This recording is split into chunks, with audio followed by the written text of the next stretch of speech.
BJP व इनके अन्य सभी सहयोगी दलों के बारे में ये कहना चाहूंगी कि आजादी के बाद शुरू में केंद्र व देश के काफी राज्यों में भी ज्यादातर सत्ता यहाँ कांग्रेस पार्टी के ही हाथों में केंद्रित रही है, किंतु इनकी अधिकांश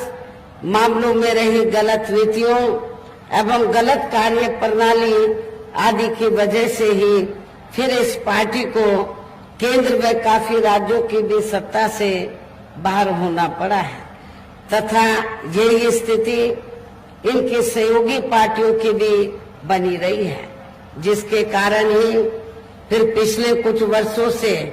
भारतीय जनता पार्टी व इनके सहयोगी दल केंद्र एवं काफी राज्यों की भी सत्ता में काबिज हो गए हैं, लेकिन इनकी भी ज्यादातर रही जातिवादी,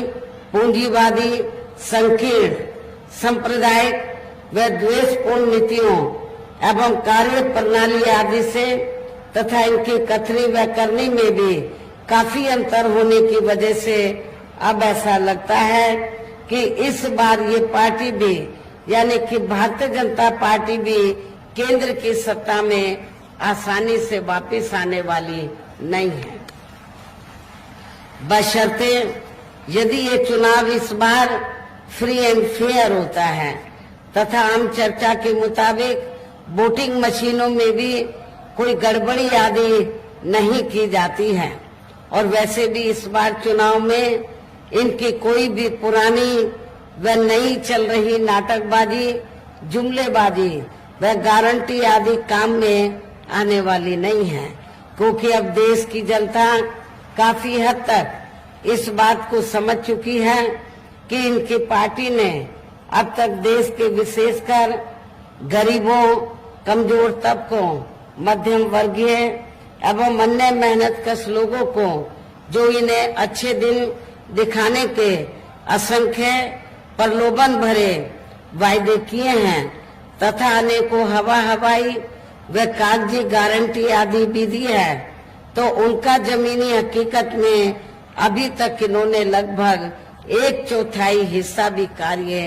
पूरा नहीं किया है, बल्कि इसके स्थान पर इनका ज्यादातर समय व ताकत भी यहाँ इनके अपने चहेते रहे बड़े बड़े पूंजीपतियों एवं धन्ना सेठों को ही ज्यादा से ज्यादा मालामाल व धनवान आदि बनाने में तथा उन्हें हर स्तर पर छूट देने व बचाने में ही लगी रही है, जिनके अधिकांश आर्थिक सहयोग से ही ये पार्टी व अन्य पार्टियां भी अपना संगठन चलाती हैं तथा चुनाव आदि भी लड़ाती हैं, जिसका काफी कुछ खुलासा बॉन की आई रिपोर्ट से भी हो जाता है। इस संबंध में वैसे आप लोगों को ये मालूम है कि अभी कुछ दिन पहले माननीय सुप्रीम कोर्ट ने बॉन के मामले में जो रिपोर्ट उजागर की है कि किन किन पार्टियों ने बड़े बड़े पूंजीपतियों व धन्ना सेठों से पैसा लिया है, जो ये रिपोर्ट उजागर की है, तो उस रिपोर्ट के उजागर होने के बाद आप लोगों ने देखा होगा कि जितनी भी पार्टियां हैं तो सभी पार्टियों ने तो बॉन्ड के जरिए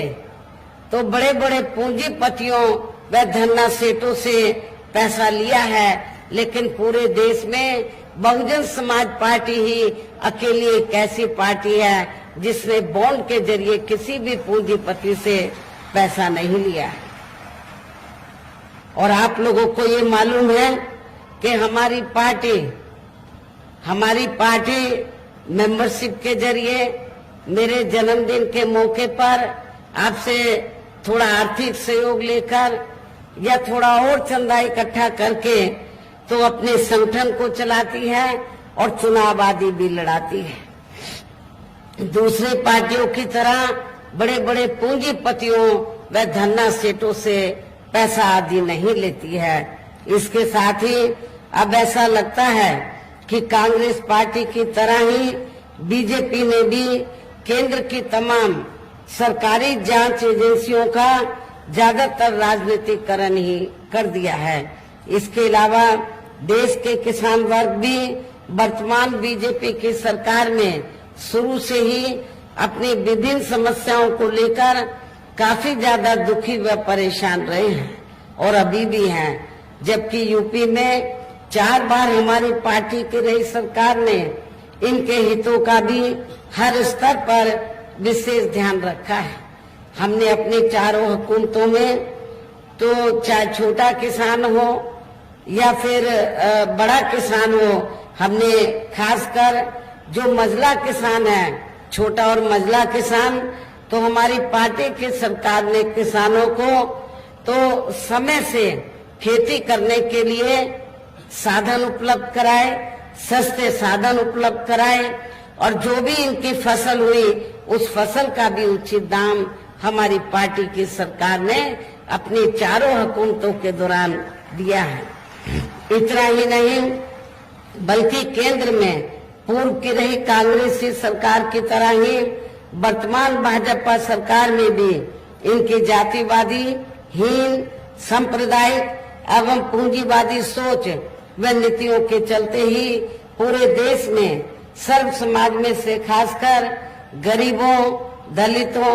आदिवासियों, पिछड़े वर्गों, मुस्लिम एवं अन्य धार्मिक अल्पसंख्यक समाज के लोगों का भी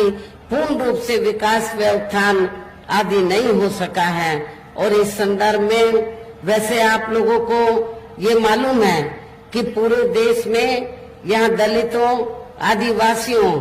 एवं अन्य पिछड़े वर्गों का सरकारी नौकरियों में वर्षों से अधूरा पड़ा आरक्षण का कोटा भी अभी तक पूरा नहीं भरा गया है। विशेषकर एससी व एसटी वर्गों के सरकारी कर्मचारियों का पदोन्नति में आरक्षण भी अब काफी हद तक प्रभावहीन ही बना दिया गया है। और जब समाजवादी पार्टी की यहाँ सरकार थी यूपी में, तो समाजवादी पार्टी की सरकार ने तो इसको यूपी स्टेट में बिल्कुल ही खत्म कर दिया था। साथ ही केंद्र व राज्यों में भी विरोधी पार्टियों की रही सरकारों में इन सभी वर्गों को प्राइवेट सेक्टर में आरक्षण दिए जाने की व्यवस्था किए बिना ही इनकी सरकारों के ज्यादातर सरकारी कार्य अब प्राइवेट सेक्टर के जरिए ही इनके बड़े बड़े पूंजीपतियों व धन्ना सेठों आदि को ही दिए जाने के कारण अब इनको पूरे देश में आरक्षण का बहुत कम ही लाभ मिल पा रहा है। इसी प्रकार इनका अन्य और मामलों में भी शोषण व उत्पीड़न आदि होना अभी तक भी बंद नहीं हुआ है। इनके साथ साथ मुस्लिम व अन्य धार्मिक अल्पसंख्यक समाज के लोगों की भी हालत हर स्तर पर यह काफी ज्यादा खराब व दयनीय बनी हुई है। इतना ही नहीं बल्कि पिछले कुछ वर्षों से केंद्र व अधिकांश राज्यों में भी बीजेपी व आरएसएस की सरकारों के चलते हुए अब इनका विकास व उत्थान आदि होना भी काफी हद तक बंद सही हो गया है। आए दिन इन पर खासकर धर्म व हिंदुत्व की आड़ में हो रही जुर्म जाति भी यह काफी ज्यादा चरम सीमा पर पहुंच चुकी है। इनके साथ साथ अपर कास्ट समाज में से विशेषकर गरीब लोगों की भी हालत हमें कोई खास अच्छी नजर नहीं आती है। आप लोगों को मालूम है कि गरीब लोगों के साथ साथ तो अपर कास्ट समाज में से जो ब्राह्मण समाज है तो उनकी हालत सपा सरकार में भी काफी ज्यादा खराब थी और वर्तमान बीजेपी की सरकार में भी काफी ज्यादा खराब है। इनकी गलत कृषि नीतियों के कारण किसान वर्ग भी आए दिन आंदोलित ही रहता है। साथ ही इनकी गलत आर्थिक नीतियों की वजह से देश की अर्थव्यवस्था पर भी इसका काफी बुरा प्रभाव पड़ रहा है, जिससे यहाँ विशेषकर छोटे एवं मध्यम वर्गीय व्यापारी वर्ग भी काफी ज्यादा दुखी व परेशान हैं। और अब केंद्र में पूर्व की रही सरकारों की तरह ही वर्तमान भाजपा सरकार में भी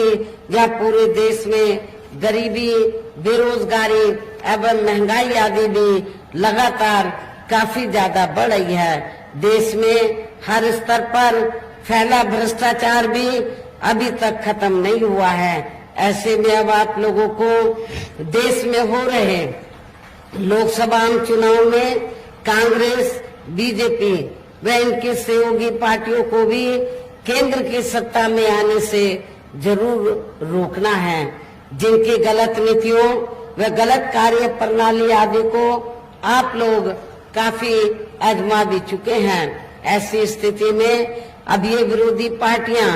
इस चुनाव में भी किस्म किस्म के साम, दाम, दंड भेद आदि अनेकों हथकंडे इस्तेमाल करके केंद्र की सत्ता में आने की पूरी कोशिश में लगी हैं, जिनसे अपनी पार्टी के लोगों को हर स्तर पर काफी ज्यादा सावधान रहना है। और इस मामले में विरोधी पार्टियां अपने अपने पक्ष में हवा बनाने के लिए खासकर मीडिया, ओपिनियन पोल व सर्वे आदि का जो बड़े पैमाने पर इस्तेमाल कर रही हैं, तो उनसे भी अपनी पार्टी के लोगों को बिल्कुल भी गुमराह नहीं होना है। इसके साथ ही विरोधी पार्टियों के विभिन्न रूपों में जारी किए गए इनके हवाई व प्रलोभन भरे चुनावी घोषणा पत्रों एवं वायदों आदि के बहकावे में भी अपनी पार्टी के लोगों को कतई भी नहीं आना है। जिन्हें ये पार्टियां सरकार बनने के बाद ज्यादातर अमल में नहीं लाती हैं और अब जिन पर से देश की जनता का अधिकांश विश्वास ही उठ गया है, यही खास वजह है कि हमारी पार्टी किसी भी चुनाव में अपनी पार्टी का कोई भी चुनावी घोषणा पत्र आदि जारी नहीं करती है। वैसे भी हमारी पार्टी किसी भी मामले में कहने में बहुत कम